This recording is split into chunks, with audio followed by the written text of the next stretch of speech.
If you looked to the night sky on Sunday night, you would have seen darkness. Where were the stars? They were all in New Jersey, watching the Chiefs and Jets, Taylor Swift and all of her A-list celeb friends surrounding her, to watch Zach Wilson kind of maybe like outplay Patrick Mahomes a little bit in like a very narrow definition of the term. What a weird game. This is KC Sports Network, proudly presented by Emprise Bank.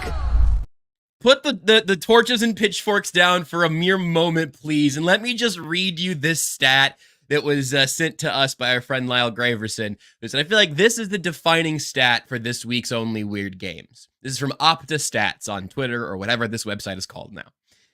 Zach Wilson is the only opposing quarterback to have more completions, more passing yards, more touchdown passes, and fewer interceptions than Patrick Mahomes in a Mahomes start, college or pro, ever, out of 127 total starts, including the postseason. Nate Taylor was actually too stunned to do the show today, just by that stat alone. He saw that tweet and was like, "Nope, I'm out." It's like I gotta recalibrate some things. No, in fact, I would be stunned beyond words if Nate was like, "Don't say this." But Holly went with Nate on the trip to New York, New Jersey, wherever they are now. So they are whatever their trip back is or their festivities today. We'll have Nate back with us, I believe, on Thursday. Yes, and we'll certainly look back at some more things from this game and ahead to Chiefs Vikings. Oh, Minnesota Chiefs fan, don't they play in Minnesota? They do, and I'm gonna be there. And Chiefs fans, I need you. I'm sorry, I'm just taking over from you. Take it, baby. So I'm sick. Hell yeah. And I took 4 ibuprofen like half an hour ago, so it would time out just right. So I'm drugged up. I'm roided up. I've got my buy drink. Call me. Buy. Like, come on. This is the only sponsorship I've ever seen Seth grovel for.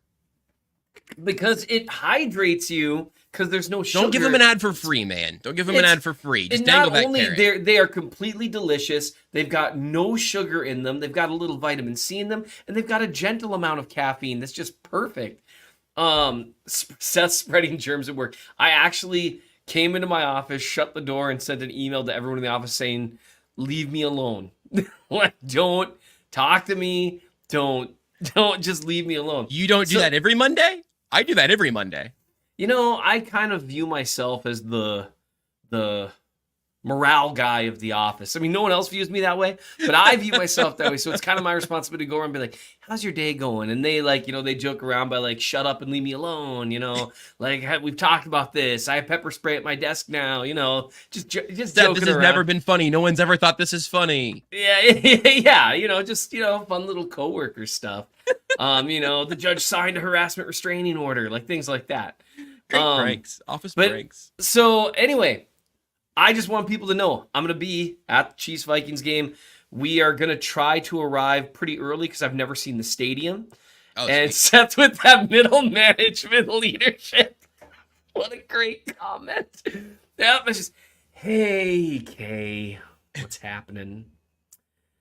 Look, I'm going to need you to go ahead and get those in custody emails a little bit sooner. That would be great." But pizza party on Friday? Pizza party on Friday. That's maybe me. Pizza party on Saturday when I am going to need you to work. I do often. I do like the "until morale improves" joke. It's just like and so basically no matter what it is I'm doing, it's like, "We'll be filing motions until morale improves." And it just, it's just whatever it is I happen to be doing. So anyway, I will be there. I'll be there with Mrs. Minnesota Chiefs fan, or Jazz as she generally prefers to be called. That makes sense. That's her name. Although, if any of you are listening or watching and you come up and say hi, which is always so much fun, call her Mrs. Minnesota Chiefs fan, please. Okay. But don't say I said to do it, because it'll give her a false sense of my level of fame. And come on, like, help me out here. Guys, just don't do it at a Minnesotan gym is what we figured out last week. Do that at the tailgate when Seth's around. Make Seth look cool and important. Yes. I need some help is what I'm saying. So I'm excited for that. We'll watch, the Chiefs maybe even score like 23, 24 points. I will call your Jazz. I will call you Mr. Jazz. Good. The comments, doing this live is so distracting, and the comments, like I could just sit here and like do comments forever. But I'm excited to see it. I'm excited for the game. Enough so with the help of this buy drink. They're not sponsoring you yet, man. You've gotta figure out where to find that little sweet spot. No, that's fair. That sweet spot is in this bottle of buy drink. See, I know everything can relate back to it, but I'm curious what we're gonna see because the Vikings really like to blitz, and they don't play a ton. They play some man coverage in their blitzing, but they don't play a ton of man coverage, and their corners aren't nearly as good as the Jets. Andy Reid said today they were expecting way more man from Minnesota than they did against New York. Whatever that's worth, it's just a thing Andy Reid said today. I'll double check my notes to make sure I got it right. I'm guessing they are now, because the reality is, I think that's what remember last year we talked about this a little bit. I really appreciated that. Sure, by the way, it's like, yeah, maybe. Sure, Seth, you might be partly right. I'm just looking for the transcript, man. I just wanted to get you the direct quote since we're talking about it now. What the interesting thing is with that, if I were a team looking to play the Chiefs, I would say, their offensive line is really good at pass protection, except if you run stunts and twists, apparently, because they could not stop giving up. I mean, which is so weird because it wasn't like, people don't be like, oh, Donovan Smith, oh, Jawan Taylor. It was actually the interior, like multiple times. Like Trey Smith had some rough pass pro snaps. I mean, Joe Tooney was ugly. The sack was like that play was over at the jump. Well, anytime Patrick Mahomes takes a sack, it was horrible because no one's like him. He doesn't take sacks. That's just not something Patrick Mahomes does. He might randomly just throw the ball right to the defender. Apparently, that's a thing. Like when he threw that second one, I was like, is he okay? Yeah, I was worried. Number of people, I had several texts from friends and multiple people on Twitter asking me, is Mahomes hurt? And I was like, I would accept that rather than he just forgot how to throw the ball over defenders. That was just so weird. The flicks of the wrist. I don't know. We're going all over the place. Like I said, this is my flu game, so don't expect me to have any sense of direction, unlike my normally very buttoned down and organized appearances on this show. Here's what Andy Reid said today. I believe this question was asked by Nathaniel Taylor of The Athletic and the Only Weird Games podcast on KC Sports Network. Just can't stop being great at his job. Reid said, give him a reward.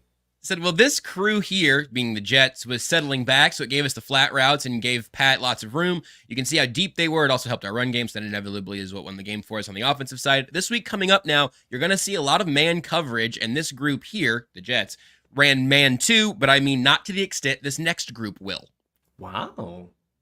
Interesting. I noted that because it was like Andy Reid giving us some Monday game plan notes, which could mean that he's just lying. I want to just make that be an option. That is so interesting. But I mean, the Vikings they blitz really aggressively, and there's only a couple different things you can do when you blitz in terms of coverage. And one of them is just man coverage, single high.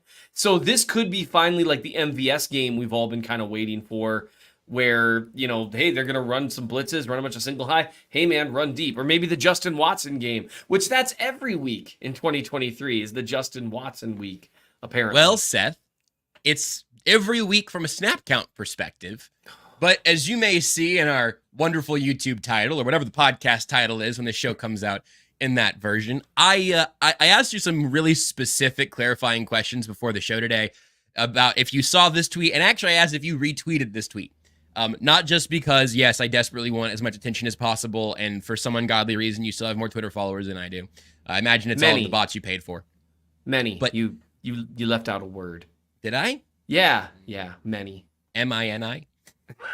So the reason I asked you this clarifier before I even wanted to give this stat on the show today is because I think you and I are probably more conscious of this than just about anybody on Chiefs Twitter, just because of who we are and have become over the last several years. Sure. I think I've got a pretty good hot streak of not just putting out blatantly irrelevant misinformation in terms of like weird little stats that kind of plant a seed in your head. Yeah. Because like we talked about with like the Juwan Taylor stuff, right? Media does have an ability to set some narratives, and I try to hold that power responsibly. And sometimes I'll put out a little stat that's like that Zach Wilson stat is just, I think it's fun and it's weird, and I never would have expected that to be the result of this game. Right. But just a fun stat. Doesn't mean anybody wants Zach Wilson over Patrick Mahomes. But I tweeted one out this morning because it just seemed kind of impossible. And there's some other context here, but the fact that you like this tweet makes me think that you don't think it's nothing. That you also may not think this is a total nothing burger of a statistic. And the numbers, even if they are a tad misleading, the numbers are jarring. Mm-hmm. The Chiefs' 3 leading receivers by snap count, leading wide receivers by snap count against the Jets last night, were in order: Justin Watson, Sky Moore, Marquez Valdez-Scantling. Mm-hmm. Those 3 wide receivers combined for a total of 122 total snaps. Lots of overlap, obviously. Lots of running plays, obviously. 122 total snaps for those 3 combined. They combined for 2 catches for 11 yards that actually came on back-to-back plays. The MVS first down and the Justin Watson reception. 6 yards and 5 yards, respectively. That little, like, I imagine 40 seconds of real time contained all of the receptions that Watson, Moore, and MVS had while being the 3 leading snappers of wide receivers in this game. That is a big aggregate stat, which I get nervous about because I know that a big aggregate stat can be a big blunt object that doesn't necessarily help dissect around the conversation. Right. But also, getting our little scalpel out, Seth, what did you see from the receivers last night? Because I haven't seen the All-22 yet. I don't think you've seen the All-22 yet. So I don't know if we know what's happening. I've seen a little bit. Okay, well then I'm even more curious. I don't know what was happening down the field. I know the Bears secondary was bad, and the Chiefs receivers look better. I know the Jets secondary is good. And the offense was underneath. It was Isaiah Pacheco. And it was a lot of running to nowhere for Justin Watson, MVS, and Sky Moore. So what do you make of that? How real and useful is that stat? I think that I'm trying to... So it's always tough to take a lot from one game. Mm-hmm. The Chiefs, as they're currently built right now, I think are pretty well built to take advantage of a lot of different zone looks. I also think that the Jets' corners were really good in coverage. I also think that throughout the game, there was a lot of handsiness. Lots of grabbing, lots of tugging, lots of pulling. And that's, I think, one reason why Sauce Gardner was so, aggravated at the end. Because it was clearly a hold. You can't put your arm over their neck and hold them in place. Mm-hmm. See, the key term in that is hold. Which makes it, it makes it, I said it again. It makes it holding? Yes, it does make it holding to hold someone. You cannot do that. And so, but I mean, all day they were being pretty tuggy and pulley, and like just a few plays earlier, I don't even remember that last drive's got me all messed up and discombobulated right now because it was like a 4-hour drive, give or take. Like, I mean, Travis Kelce ended up catching a ball on 3rd down that would have gotten him down the field for 1st down, got called back because of a Trey Smith hold. That entire time, him and the corner were just jostling for position, grabbing, tugging, pulling, and then the corner had the audacity when Travis brought it down to like look around at the ref and like make push-off motions. It's like he was pushing off because you were holding them. Like, that's how this works. So they were struggling to separate. I really like our colleague, Mr. Matty Lane. I think that's his full legal name. It's weird that his first name is Mr. But it's strange, but good on him for going by the middle name Matty. I like the term he used for MVS and Justin Watson is that they're slow burn guys to get open. They are down the field, kind of, they get open down the field, and that's what they do. they can create some separation down the field. Well, the Jets corners have really good speed, and that matters in terms of whether or not you can leave guys open down the field, and they're not great at running through contact, all that stuff. I didn't see a ton of separation on the man coverage snaps. I would note something. It's not that different, though, than what I often saw last year when the Chiefs were playing, with Juju Smith-Schuster and Mecole Hardman. And so the Chiefs weren't great against man coverage last year outside of Travis Kelce, who's great against everything overall. Travis Kelce's he's not as dominant against man as he is against zone. Against zone, he's just always open. Against man coverage, he's not as quick as he used to be. Still an incredible route runner, still one of the best in the league getting open, but not quite as good. He's not like, in that tier by himself, basically. I just think it's worth noting for people that what they had last year against man coverage looks were schemed stuff, crossers, pick plays, kind of Andy Reid getting into his bag, Travis Kelce, and back shoulder throws to Juju Smith-Schuster. That's what they had last year. This year, if they're not game planning for man coverage looks, and you don't have those man coverage beating things, the pick plays, etc., they have Travis Kelce and question mark. And that's tough because Rashee Rice's skill set might be a little more towards zone. I always say like Rashee Rice, I think, could be like a maybe more explosive Juju Smith-Schuster, which is a good player, but he's not necessarily a man coverage beating guy. And that is concerning. I don't know how concerning it is yet because the Jets are really good. They were allowed to play really grabby, and the O-line was struggling. And so you throw all those things together. And then also, I'm curious what the Mahomes film review looks like. I do think some of it's just going to be guys aren't open. But some of it, I wonder how, it wasn't just those two picks. Noah Gray had a pass broken up to him down the left sideline early in the game that if Mahomes puts it a little deeper, that's a big gain. And Mahomes just didn't play super well.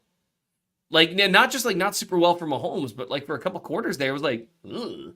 And so I do think it's a little bit of it's jumping a little bit ahead to say, oh, they've got this huge receiver problem because a lot of other stuff was going wrong, and I don't think they've got the receiver room to drag them out of a bad day, but I don't think it's been shown necessarily that the receivers will lead them into a bad day. Was a super long road to a very short thought.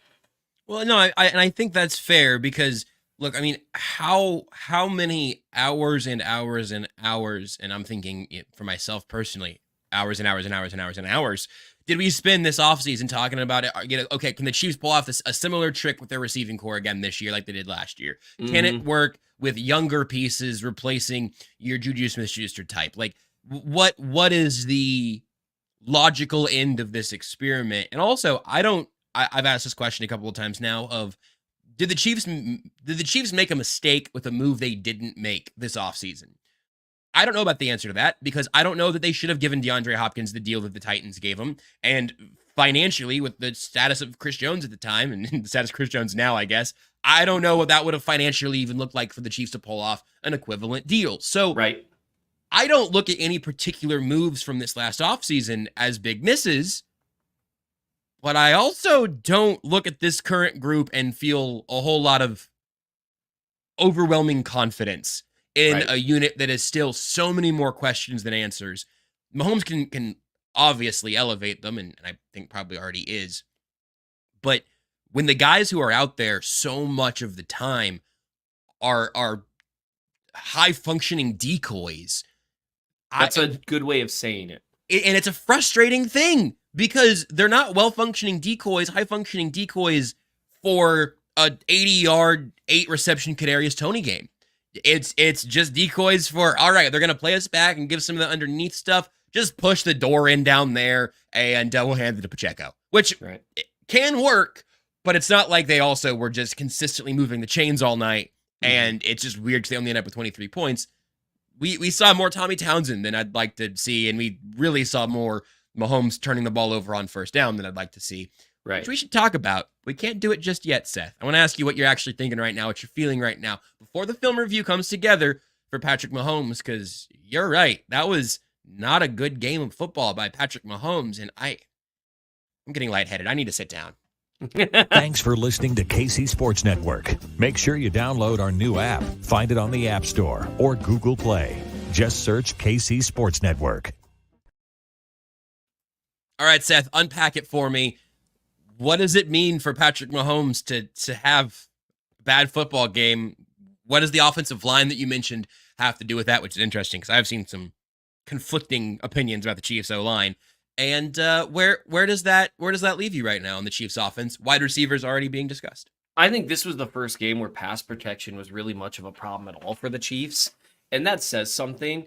And a lot of it, not all of it, but a lot of it wasn't necessarily the guys on the line losing a lot of one-on-one battles. It was just a lot of twists that they did not pick up well. And I don't know if you wouldn't think that'd be a communication issue, but it sure felt like it at times. And so that was a big part of it. And one thing to note, like a final note on the receivers, MVS and Watson, they are guys that have some use as deep threats. MVS more so than Watson, but the closer, like once you pass the 50 or the 40, and then the closer you get to the red zone, the less use there is there.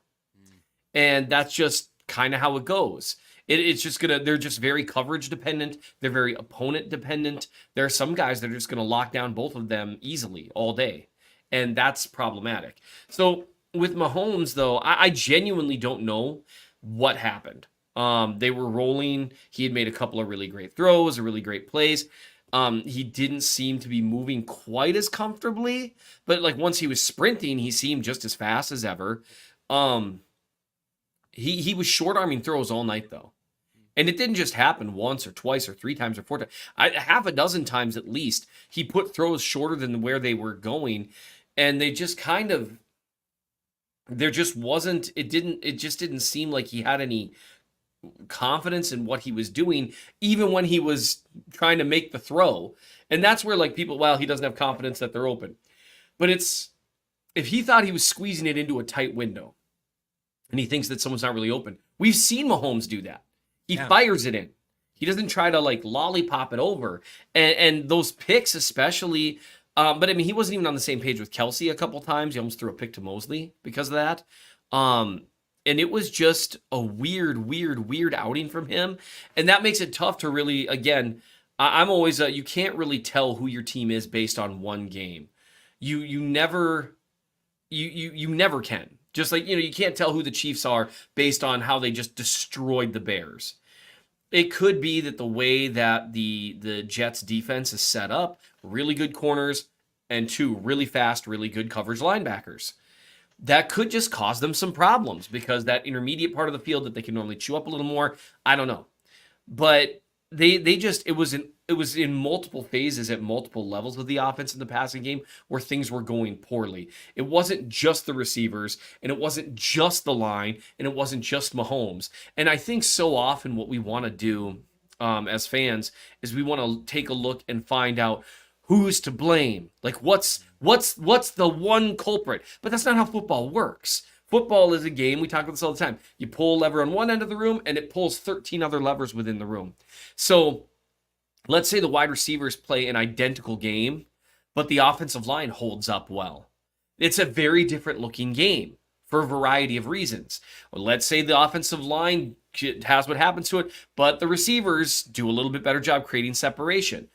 Different looking game. Mahomes doesn't have bizarre accuracy issues because he was just inaccurate a ton of times. And like the number of Monstar jokes I saw made about, Zach Wilson siphoning off Patrick Mahomes' talent. I was like, that's what it looks like because Zach Wilson was out here, and we'll talk about the defense, I'm sure, at some point. Like that one touchdown drive where they just marched on the field. I'm not even mad at the defense. Wilson made some unbelievable throws into perfect coverage. That accounted for like 60 of their yards that drive. I was like, man, what can you do?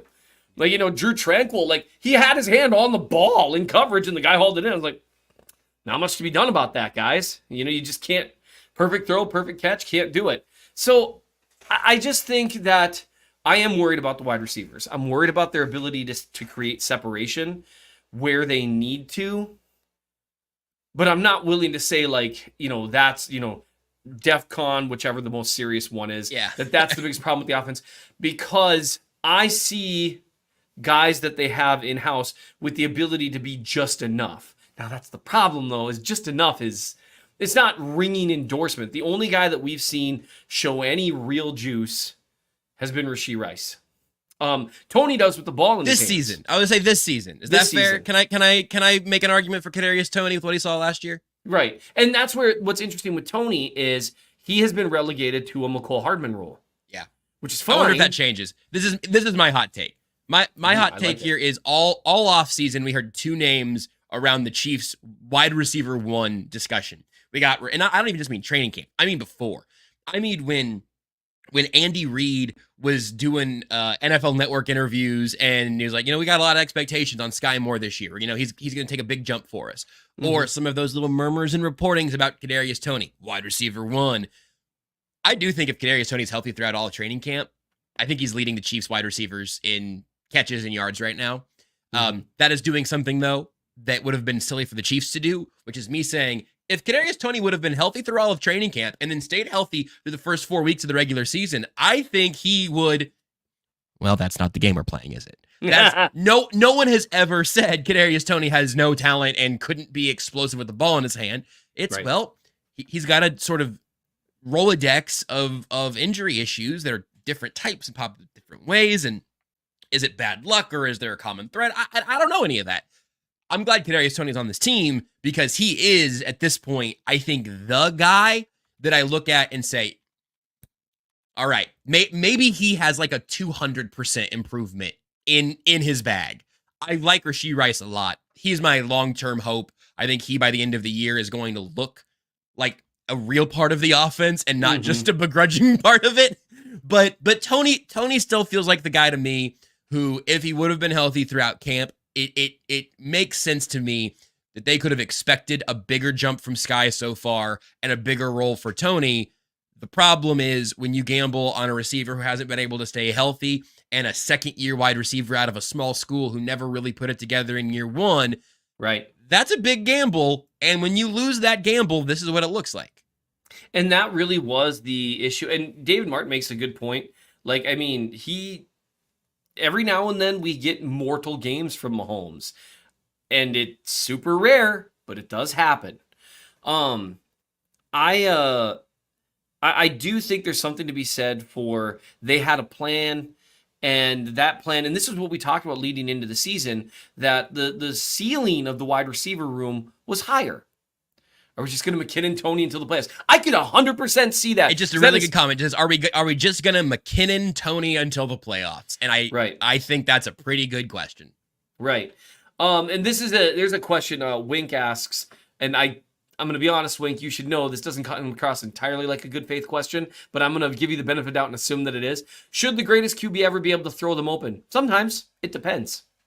But open is open. It depends on where you're at in the NFL, because depending on whether or not you trust the guy, what you're doing is creating a 50-50 ball significantly and consistently, and that's rarely a good plan. You're creating 50-50 balls by betting on knowing that the receiver is going to get where you're expecting them to get. Yeah, right? yeah. Like, so you might even call that. Yeah, you might even call that like a 60-40 ball, or more like a 40-60, right? Because it's not in your favor. Yeah. So I do think that the Toney point is a really good one. Missed out all of training camp. They're pretty nervous about him getting hurt, I think.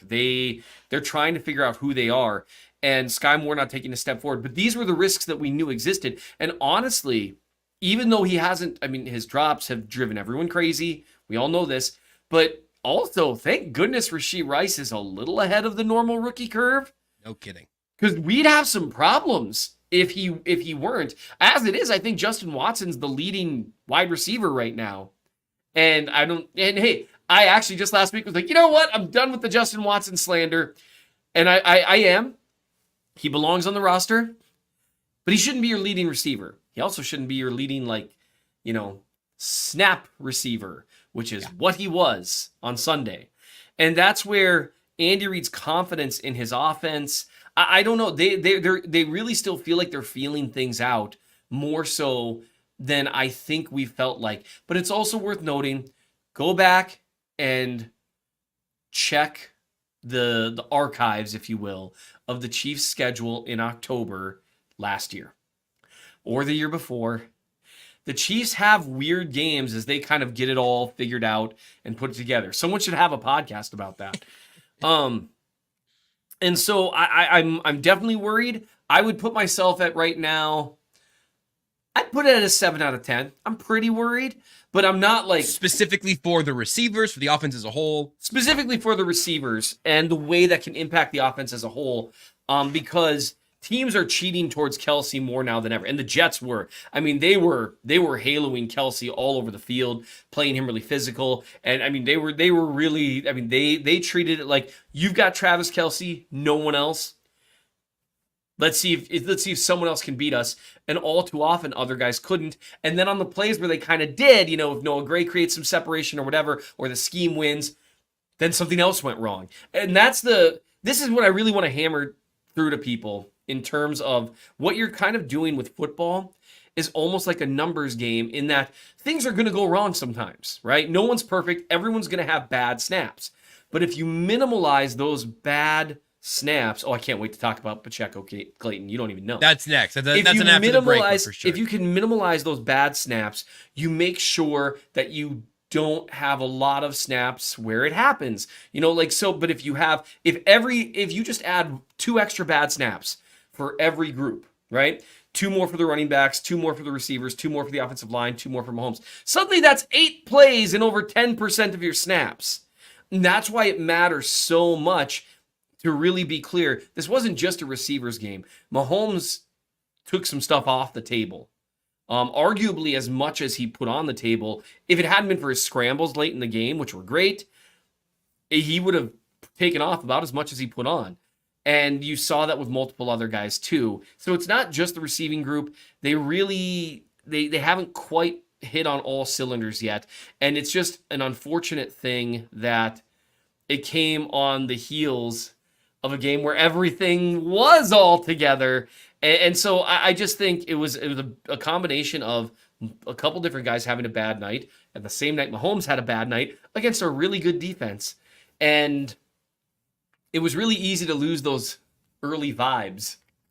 Because those early vibes were tremendous. I'll give a tease for my defense take that I think the early vibes from the Chiefs offense are part of the reason that people are sort of having a hard time honing in on what to be frustrated about with the Chiefs defense. Because look, you beat the Jets by 3. That's not a very satisfying ending, especially when it starts up 17-0. But we do need to talk about the defense. We do need to talk about Isaiah Pacheco. But we do need to hear from Tucker DraftKings Franklin. Tucker, now's your time, baby. This is what I was made for. I'm convinced, is doing DraftKings promos and reading about our friends at DraftKings as, look, the NFL season is going strong and DraftKings Sportsbook is hooking new customers up with an offer that's even stronger. Bet $5 on any game this week to score $200 instantly in bonus bets. And DraftKings isn't stopping there. All customers can take advantage of a sweetener offer every game day this October. Looking at the Chiefs versus Vikings line, they are 5.5-point favorites going on the road. You can get that line at DraftKings Sportsbook, and you can get in on game day greatness by downloading the DraftKings Sportsbook app now and using code KCSN. New customers can score $200 instantly in bonus bets when you bet 5 on the NFL. That's code KCSN only at DraftKings Sportsbook, an official sports betting partner of the NFL. The crown is yours. Gambling problem? Call 1-800-GAMBLER. Visit www.1800gambler.net. In New York, call 877-8-HOPE-NY or text 8-HOPE-NY 467-369. In Connecticut, help is available for problem gambling. Call 888-789-7777 or visit ccpg.org. Please play responsibly on behalf of Boot Hill Casino and Resort in Kansas. Licensee partner, Golden Nugget, Lake Charles, Louisiana. 20+ age varies by jurisdiction. Void in Ontario.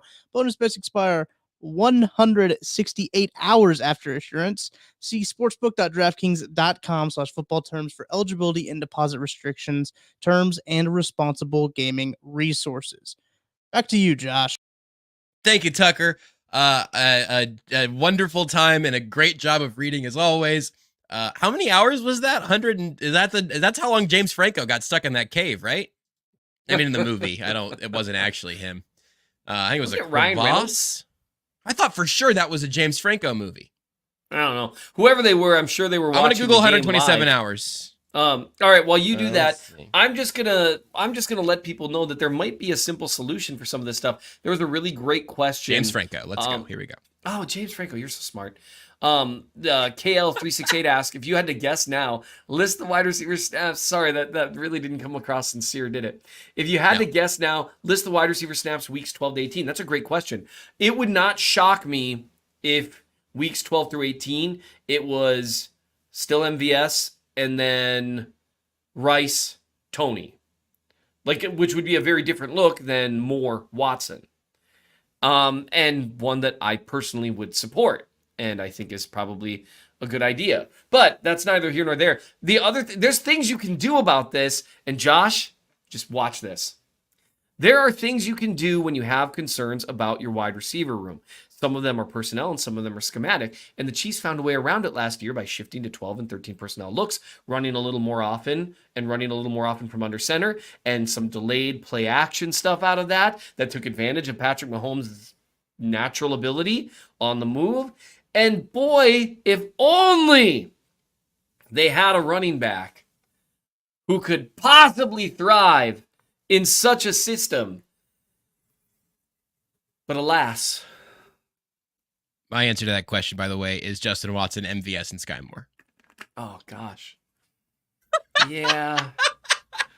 Oh, man, Let's talk about Isaiah Pacheco. Seth already wrote about him and had a couple of great clips from an excellent performance from him as he returned to his home state. Although, listen, we've covered this. The broadcast didn't do a great job with this. He was closer to Philly. He's a South Jersey guy. We're not necessarily Meadowlands territory, but far be it from me to nitpick something the Sunday Night Football broadcast gets wrong. Hey, you know what? If New Yorkers are going to treat literally the entire Midwest like it's one thing, then you know what? 100-mile difference. No one cares, New York. No one cares. But it's not even New York. It's New Jersey. So I feel like this. You know what? I'm going to do it. New York, New Jersey, tomato. You can send your letters to Seth Keysor. I don't know his address, but I'll find out a way to send it to you. Yeah, that mail sending. You can leave your nasty comment on the Chief in the North newsletter at mnchiefsfan.substack.com. Oh my newsletter comments are so nice. But they the comments are only for paying subscribers, right? Oh yeah. Give me $12 to say something mean to me, and I'll delete the comment. Yeah. Let me cook. You ever go to the Renaissance? One of the job I've always truly wanted. Is at the Renaissance Festival, at least the one in Kansas City. They always have like a dude in like a kind of one of those like public stockade kind of things or whatever from the Middle Ages. Throw stuff at him, and you throw tomatoes at him, and he just heckles you for your money. You know that is essentially what you are doing digitally. You're saying like New York, New Jersey, it's all the same thing. $5 to throw a tomato at me. Thunk. Not very athletic, are you, kid? Like that. That I think is a great life and one that we strive for. Like, although, can you imagine, like, you're just minding your own business and Anthony Richardson walks by with like a tomato and you're like, oh, my soul is about to leave my body when he just puts that tomato through my head. Like, oh man. But hey, Anthony, bet you can't throw that and just hit me in the hands perfectly over here. I bet. Hey, did you see how Mahomes was kind of flicking a wrist on do that? So, there's a great build into this, talking about Isaiah Pacheco from the Churchill 19 here, or was the Chiefs' run game way more diverse in the Super Bowl? Sort of, yes and no.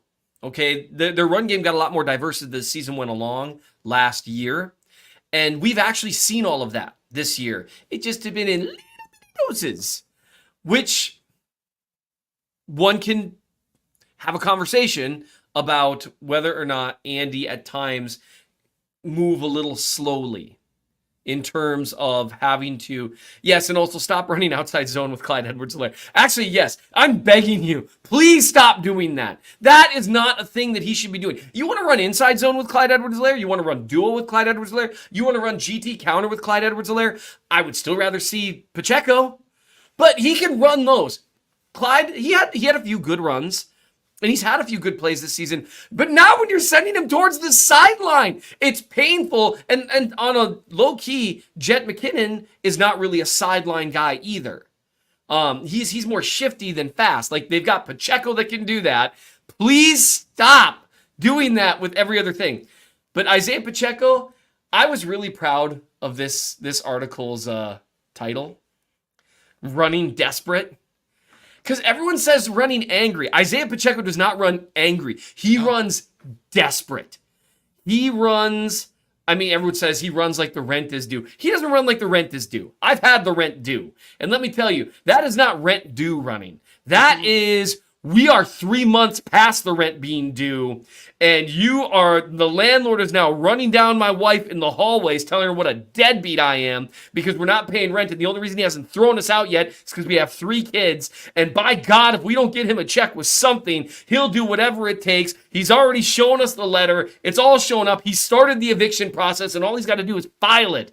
That's how he runs, where it's like, oh, okay, I'm homeless tomorrow. If this doesn't happen, I love it.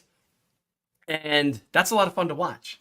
He runs like he gets paid per step. He runs like he's angry at the ground for some reason. He runs. I think we've even mentioned other versions of these before, but like there was one I saw again last night. It was like, how coaches talk about having no wasted movements. Well, Isaiah Pacheco is the opposite. There's the, how are you not dead yet? Give me tougher battles like that. All of those things combined for me. I think this is purely like aesthetic enjoyment. So I'm going to just say it. And then you guys can all in the comments figure out if you hate me for it or not. I think watching Isaiah Pacheco run with the football is the most fun I've had watching a Chiefs running back since Jamal Charles. Maybe just because it's so standout. Like it is. So groundkeepers got to hate Pacheco. Disagree. Groundkeepers have to love Pacheco. He's aerating the grass for them. That dude will get every square yard of that field by the time the game is over. He will. I love watching him run because it is so unique. It is so fast and violent. I think we witnessed a completely unthinkable event yesterday. We saw Isaiah Pacheco avoid contact on purpose by sliding in bounds. I think it might be the first and maybe last time in his career. He was so bad at it too, because he quarterback slid. He didn't even take a dive sideline. He didn't know how to do this. He's like, how do I give up on a run? He did not know how to do it. It was like when Mahomes would slide in 2018 and dude could not do it. Yeah. It's like, what does this even mean? And you could just see he was just disgusted with himself. I think Isaiah Pacheco see all 3 of you. I think he's limping around today. I think he's got the Ben Roethlisberger ice packs on every joint on his body. It's like, oh man, you got really banged up. It's like, no, it's from the slide. Yeah, I slid and I just don't feel good about myself. I don't. Yeah, I can't look at myself in the mirror. It's like, you made a good football play, Pacheco. This is Pacheco isn't about to let 10 carries a game keep him from a Pro Bowl. He is. Excellent. He is. This is so Brett Coleman, whose analysis I really like. He tweeted once, Pacheco runs like someone is holding his entire family for ransom, and the only way to free them is to get 5 yards per carry. That's exactly right. He is desperate for yardage, and he will just. It's not like Jerome Bettis or just leading some real power back type. Yeah. I don't know why I immediately went with the bus. I think about Jerome Bettis 3 times a week. Yeah, no, Jerome Bettis is the Roman Empire for football fans, to be perfectly honest. Anyone that's watched Jerome Bettis, it's like, man, I think about that a lot. Him and Natron Means, how did anyone ever tackle those guys? How could you not, man? How could you not? Jerome Bettis had shoulder pads bigger than Clyde Edwards-Helaire. It's just, it was unique. No one played the game like him. I'm sorry, I've got to check. Jerome Bettis weighed 251 pounds.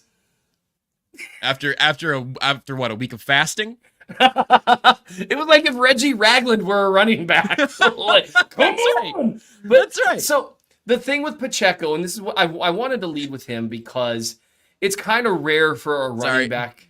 Bettis was 300 with the pads. That's what I always forget. Okay. Yeah. Someone's making a good point. They were like Marshawn Lynch as a comp. That is not a good comp for Pacheco. One that I really liked, and he flashed brightly but faded quickly, probably because of this running style. Marion Barber for the Cowboys for a couple years there. Great call. Just that psychotic style. Wow, Seth. Good pull. That might have been Coleman too. I don't know. Someone else said it. I'm going to take all credit for it. But no, Marion Barber, just that psychotic style of running. And here's the other thing where Pacheco separates himself from guys who run like insane people. No, you know what? You know what it is? Pacheco runs like a guy who they really just like found at some asylum or something like 2 hours before the game. It's like, we will set you free if you do X. And so every time he gets the ball, he doesn't really know how to do it, but he just knows those guys are between him and freedom. And he needs freedom. And so I love it. Brett Coleman did say Pacheco. Did Coleman say it? A good number of people had tweeted that out, but I don't think I had ever seen it. I love that. It's a terrific comparison because of that psychotic running style. And one thing that separates Pacheco from a lot of guys that run for contact is he's also got speed. He can hit the edge. And that's where, like that long touchdown run. Now, shout out to Trey Smith for just bodying a guy. That was hilarious and awesome. Pacheco runs like Forrest Gump. Pacheco is literally running from demons. No, he's running at demons. Yeah. He's running at them. Oh yeah! It's great. But he's got good vision. He runs like a crazy person, but his vision isn't bad. He's a good one-cut runner. He's the Braveheart of the NFL. The comment section is coming in hot today, and I love it. But he really has the ability to turn the corner. He's got the ability to beat guys to the edge. And one of the things I really focused on is the difference in a guy who is 0.1 second faster or 0.2 seconds faster and 0.2 seconds slower in the NFL is the difference between a 10-yard gain and a 50-yard touchdown, or the difference between a 5-yard gain and a 2-yard loss.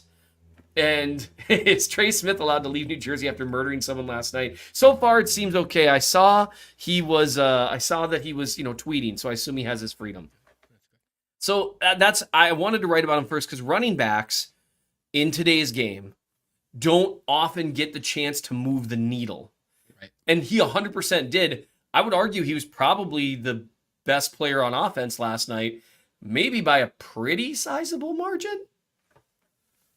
And it wouldn't have mattered if the offensive line stunk or if the defense was treating him differently, which is sort of the cruel math of the running back position.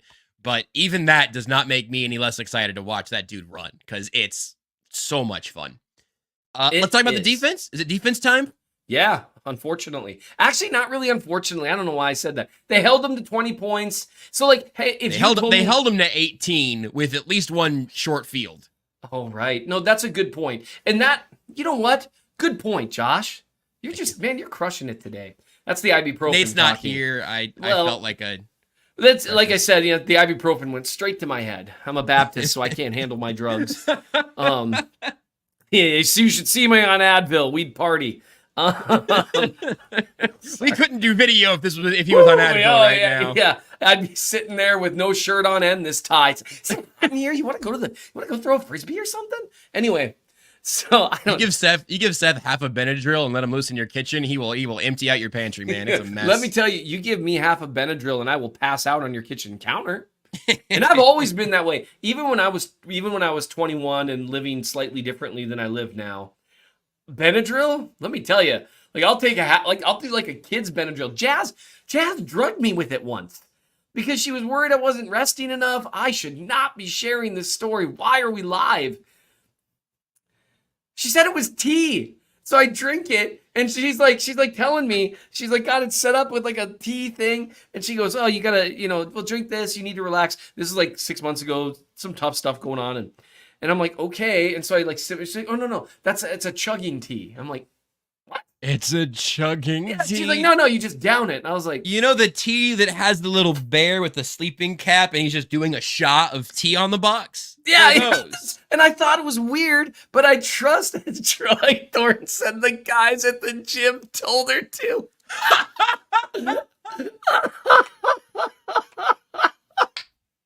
These guys are trying to get me bumped off.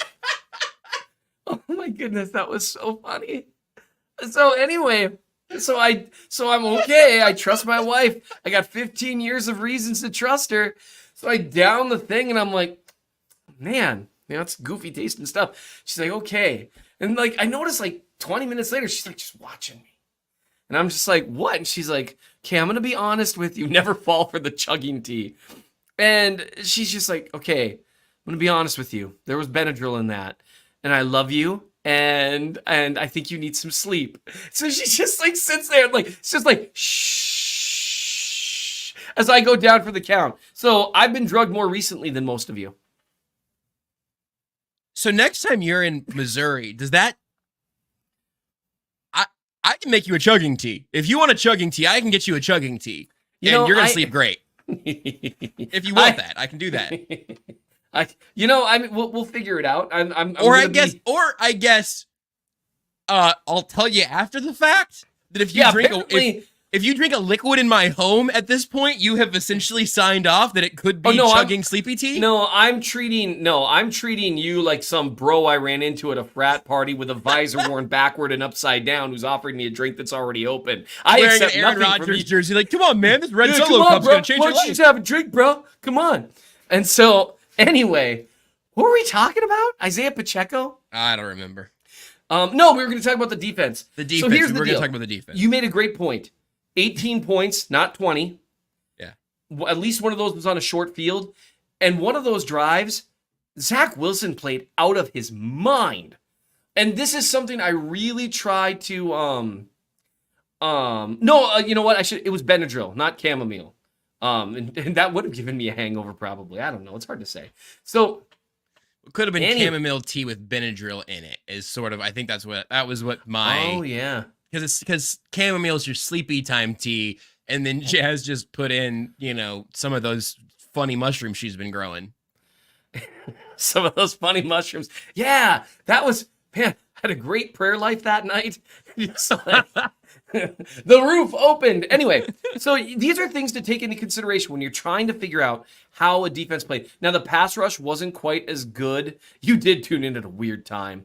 And so I didn't... I was a little disappointed with the pass rush. The Jets have recently revamped their offensive line.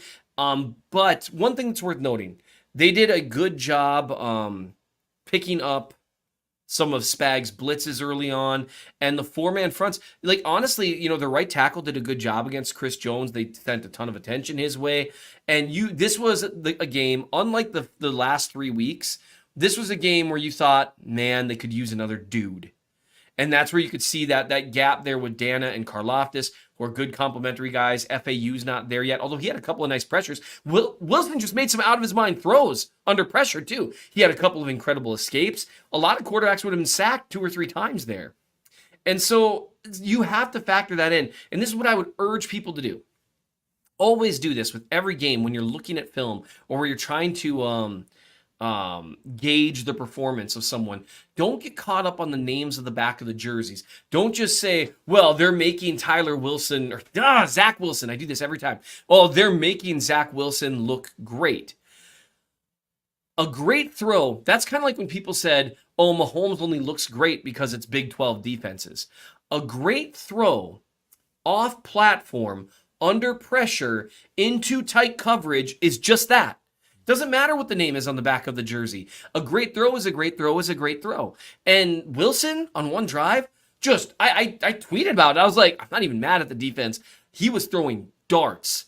This was like, so one of the things that I chart are franchise throws. And that's kind of like the old thing, I can't necessarily define them, but I know them when I see them, right? And so last year, doing Patrick Mahomes' charting when I look at every snaps, Patrick Mahomes averaged 4.2 franchise throws per game. That's how hard it is to do that. I want you to think of how many great throws Mahomes makes. These are the very, very, very, very best. Okay? Wilson on one drive had at least 3. On one drive.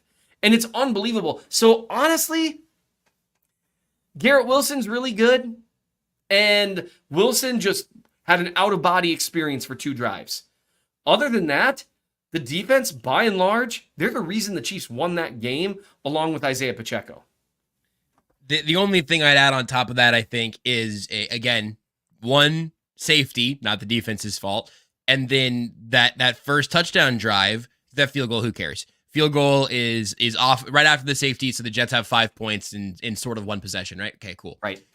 But then Mahomes throws that pick on the first play of the next drive. The defense goes right back out there, and then the Jets, 7 plays, 41 yards, touchdown. All of a sudden, it's 17-12, and then the Chiefs get a field goal again, yada, yada. Yep. I think it feels so bad to watch your team blow a 17-0 lead against Zach Wilson that when it becomes 2020, you are just firing in all directions where anybody can get some of the blame. When giving up 18 points to this Jets offense is not a completely outrageous thing, particularly when one of the times they maximized on an opportunity was on a shorter field. Yep. When they also missed a field goal, doinked one. Appreciate them for taking the points. Just free points. Oh my right goodness. there. Just take the free, easy points. The automatic. Those 3. Doink. Yeah. What? Sorry. Well, Jets fans should be mad at their coach today. Yes, absolutely. Because he did more to hurt them than the refs did. Like, he had a couple of punts that were just, it's like, what are you doing? I mean, early on, they punted to the Chiefs, and the Chiefs immediately drove, 80 yards down the field and scored. The marginal coaching decisions that add up the margins that might get you an extra 3 or 4 points in a game that's ultimately decided by checks notes 3 points. Yep. 100%. All of that to say, though, what we're really mad about for the Chiefs defense, if we're mad about it, is 1 41-yard touchdown drive, 1 straight out of the half game-tying drive and the 2-point conversion, and then that's it. But that's it, though. There are 2 drives in this game where you're upset, and it's funny. I mean, there was a lot of back and forth in the first half, and then the Chiefs' offense was crushing the clock in the fourth quarter in a way that's like hilarious. Yeah. They squeezed the life out of that. They got it back with 7.5 or more left? 7:24, and they ended the game with the football. That's crazy. That's impressive. And that was 18 penalties later, because one thing we all tuned in to watch was the refs call flags on both sides. By the way, I get why Jets fans are mad. Had the Chiefs lost, I think Chiefs fans would be mad, because it was just a terribly officiated game that cost both teams really crucial moments.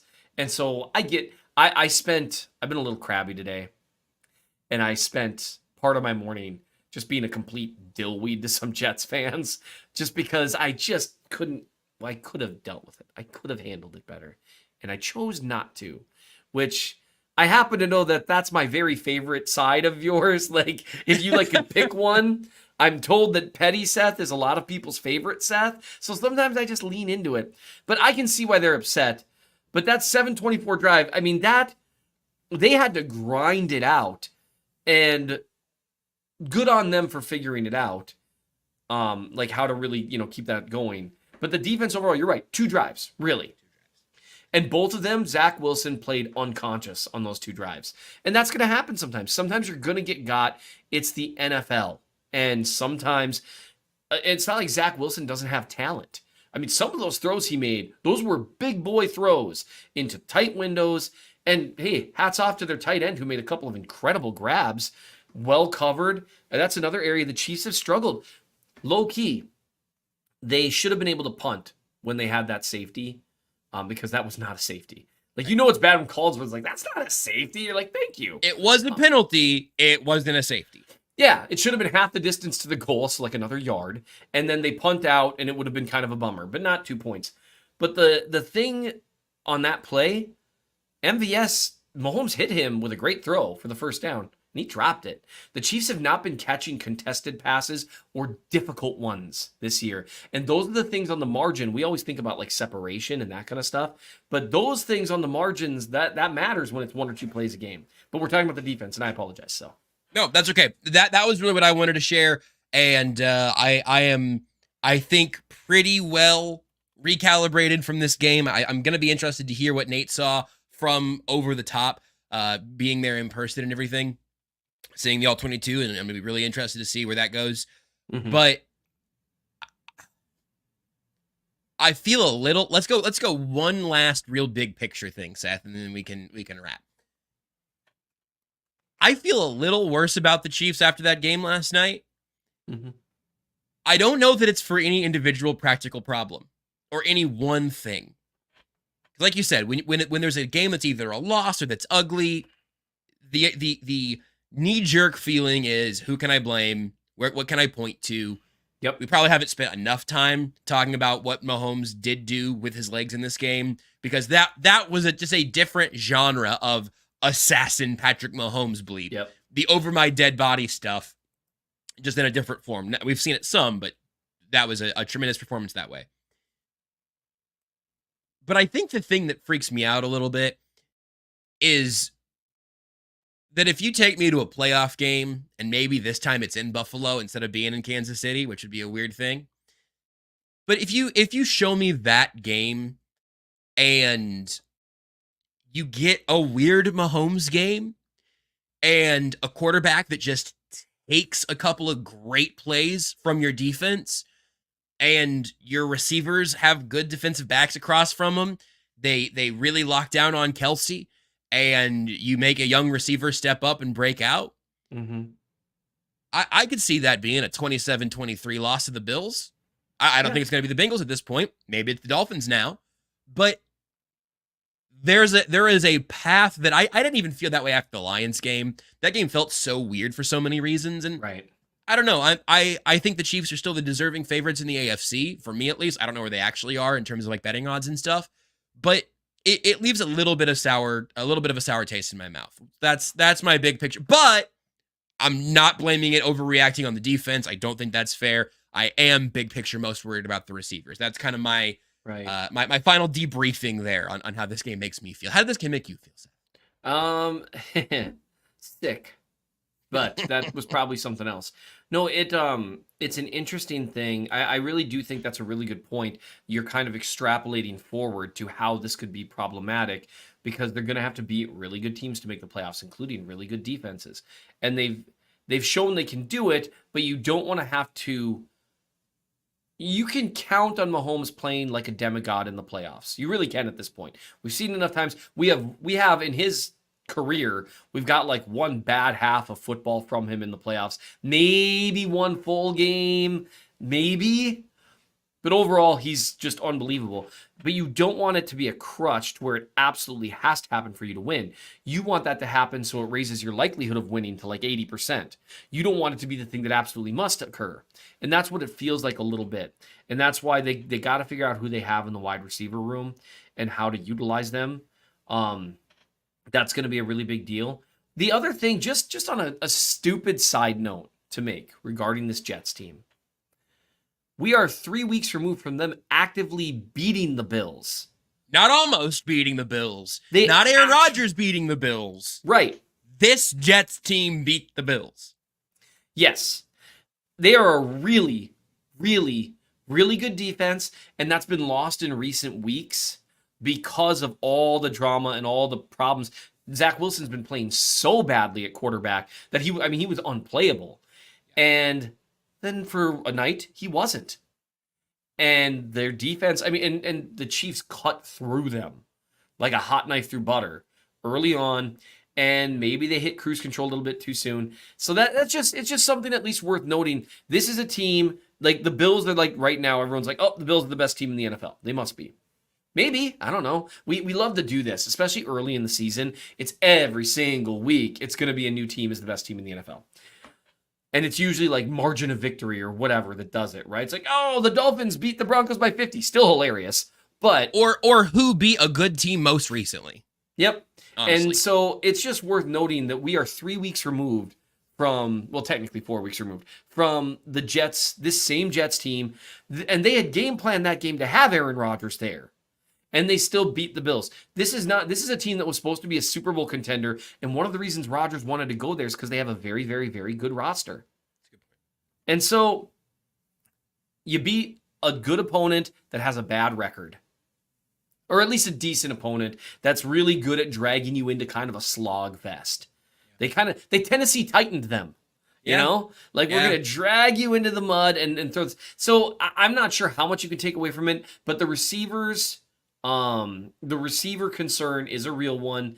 That looks like the most real one to me. I don't think an Andy Heck offense is going to keep struggling all year with stunts because they haven't in the past. So I think good weird. You ought to I don't want to tell you what to write about, but that's so weird that it feels like something that someone should look at, maybe with a newsletter. I don't know. Look, I probably do. I gotta do what I gotta do. Text the lab guys. Just make sure one of you does that, please, because I just want to know what the bleep happened there.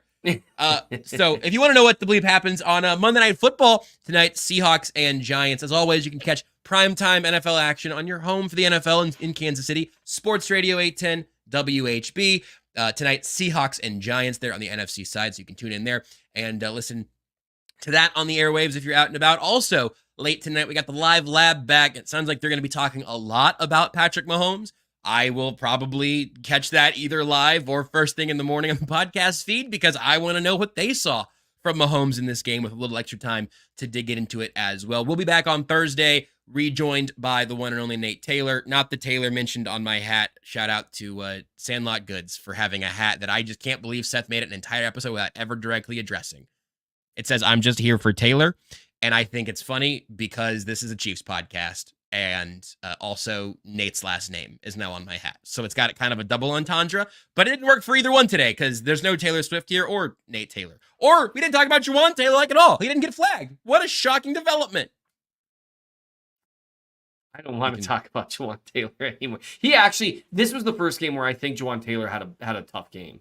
Because he, like in pass pro, he struggled. I don't know. So sorry. No, it's funny because it's like he didn't. The illegal formations and false starts were not there, and it was his worst game as a Chief, I think. So no, I agree. That's something that I'm sure we'll get more into on Thursday. Look a little more at the Chiefs O-line, what happened there. Again, Seth will have a Mahomes film review coming up on the newsletter shortly as well, mnchiefsfan.substack.com. If Buy Energy Drinks would like to sponsor Seth, you can go ahead and just get some ad space on the Chief from the North newsletter. And again, lab tonight for more on Mahomes. In the meantime, not Mormon Mahomes, that's Zach Wilson. With that in mind, Seth, why don't you go ahead and get us out of here because Nate's gone. So the outro duties fall to you, my friend.